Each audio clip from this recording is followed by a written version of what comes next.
আমাদের কাছে এরকম অনেকে রিডিং করাতে আসেন, তারা বলেন যে অন্য জ্যোতিষী তাদের বলেছে যে তাদের রাজযোগ আছে, কিন্তু প্রশ্ন হলো এই রাজযোগ সক্রিয় হবে কবে।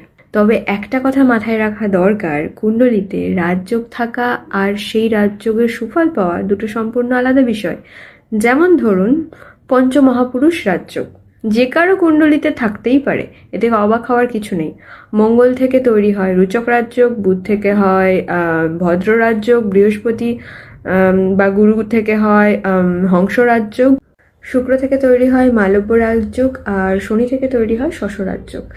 এই যোগগুলো কারো কুণ্ডলিতে থাকতে পারে, এটা বড় কোনো ব্যাপার নয়। আসল বিষয় হলো এই যোগটি আপনার কুণ্ডলিতে অ্যাক্টিভ কিনা সেটা ভালো করে পরীক্ষা করা দরকার।